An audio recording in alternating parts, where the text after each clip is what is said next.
নমস্কার, রানী টেক বাংলা চ্যানেলের পক্ষ থেকে তোমাদের সবাইকে স্বাগতম। আজকে আলোচনা করব ধান তোমরা কিভাবে ইপ্যাডির ওয়েবসাইটে বিক্রি করবে। এর জন্য যে অফিসিয়াল ওয়েবসাইটটি আছে পশ্চিমবঙ্গ সরকারের, সেই অফিসিয়াল ওয়েবসাইটে চলে আসতে হবে। এই ওয়েবসাইটের লিঙ্ক আমি আমার ডিসক্রিপশন বক্সে দিয়ে রাখবো, চাইলে সেখান থেকে তোমরা সরাসরি এখানে চলে আসতে পারবে। এখানে আসার পরে তোমাদের সামনে এরকম একটা পেজ ওপেন হবে।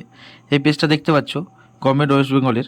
এরপরে 3 নম্বর অপশান দেখতে পাচ্ছ ফার্মার সেলফ শিডিউলিং বলে একটা অপশান আছে। এই ফার্মার সেলফ শিডিউলিং এই অপশানে তোমরা ক্লিক করবে। এই অপশানে ক্লিক করলে এখান থেকে তোমরা 4টেভাবে বুক করতে পারবে: আধার কার্ড, ভোটার কার্ড, কৃষক বন্ধু আইডি ও রেজিস্ট্রেশন করেছিলেন যে এই ওয়েবসাইটে সেই রেজিস্ট্রেশন নম্বর দিয়ে। তো আমি এখানে তোমাদেরকে আধার কার্ডের নম্বর দিয়ে বুক করা দেখাবো। অবশ্যই এই ওয়েবসাইটে তোমাদের রেজিস্ট্রেশন থাকতে হবে, অর্থাৎ কিষাণ মান্ডি কার্ড থাকতে হবে, তবেই তোমরা বুক করতে পারবে। এখানে তোমরা তোমাদের আধার কার্ডের নম্বরটা সঠিকভাবে বসিয়ে দেবে। তোমরা এখানে তোমাদের আধার কার্ডের নম্বরটি সঠিকভাবে বসিয়ে দেওয়ার পরে সাবমিট অপশানে ক্লিক করে দেবে। তো আমিও আমার এখানে আধার কার্ডের নম্বরটা বসিয়ে দিই। আধার কার্ডের নম্বরটা বসিয়ে দিয়ে এখান থেকে আমি সাবমিট করে দিলাম। সাবমিট করে দেওয়ার পরে এখানে ওপরে আসবে ওটিপি বলে একটা অপশান আসবে।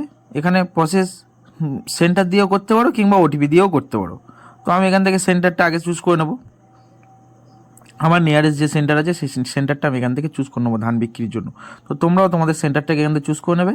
তারপর এখানে তোমাদের মোবাইলে যে ওটিপিটা এসছে সেই ওটিপিটা এখানে বসিয়ে দেবে।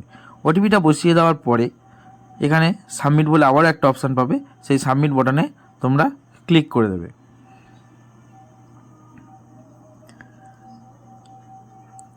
এই সাবমিট বাটনে ক্লিক করে দেওয়ার পরে তোমাদের সামনে ব্যাঙ্ক অ্যাকাউন্ট ডিটেলসটা অটোমেটিকলি চলে আসবে। যেহেতু তোমরা ইপ্যাডিতে যখন কিষাণ মান্ডি কার্ড অ্যাপ্লিকেশন করেছিলে সেই সময় তোমরা যে ডিটেলসগুলো দিয়েছিলে সেই ডিটেলসটা ওখানে চলে আসবে। যদি এই ব্যাঙ্ক অ্যাকাউন্টে নিতে চাও তাহলে তোমরা ইয়েস করবে টাকা, যদি এই ব্যাঙ্ক অ্যাকাউন্টে না নিতে চাও তাহলে নো করবে। নো করলে তোমাদের নতুন করে ব্যাঙ্ক অ্যাকাউন্ট অ্যাড করার অপশান দেবে। তারপর এখান থেকে সাবমিট করলে এরকম একটা পেজ চলে আসবে। ফার্মার নেম, ফার্মার ডিটেলসটা তোমাদের কাছে চলে আসবে আর কি। তোমরা এখান থেকে সঠিক করে দেখে নেবে, এটা তোমরা এডিট করতে পারবে না। এরপর এখান থেকে কনফার্ম অপশানে ক্লিক করে দেবে। কনফার্ম অপশানে ক্লিক করে দেওয়ার পরে আবারও এরকম একটা পেজ চলে আসবে। এখান থেকে তোমরা তোমাদের এখান থেকে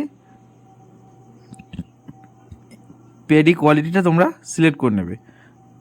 মানে এটা ম্যানুয়ালি টাইপ করতে হবে, তোমরা ম্যানুয়ালি টাইপটা করে দিও তোমাদের যে কোয়ালিটিটা হবে। তারপর এখান থেকে তোমরা তোমাদের ডেটটাকে চুজ করে নেবে, যে ডেটে তোমরা ধানটা বিক্রি করতে চাইছো সেই ডেটটা এখান থেকে তোমরা চুজ করে দিয়ে আবার নেক্সট অপশানে ক্লিক করে দেবে। নেক্সট অপশানে ক্লিক করে দেওয়ার পরে তোমাদের সামনে আরেকটা অপশান আসবে, এখানে সিলেক্ট টাইম।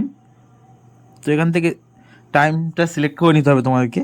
তো এখান থেকে তোমরা তোমাদের টাইমটা সিলেক্ট করে নেবে, এত টাইম থেকে এত টাইমের মধ্যে তোমরা ওই সেন্টারে উপস্থিত থাকবে এবং সল্টও এখান থেকে বুক করে নেবে।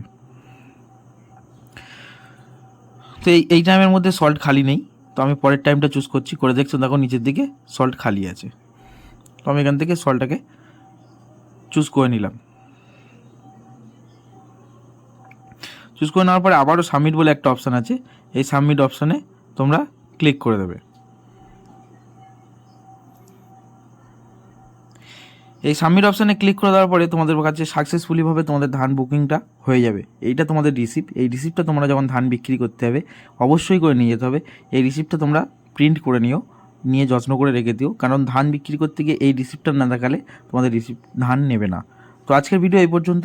ভিডিও যদি ভালো লেগে থাকে ভিডিওটি লাইক ও চ্যানেলটিকে সাবস্ক্রাইব করে আমার এই ছোট্ট চ্যানেলটির পাশে থেকো।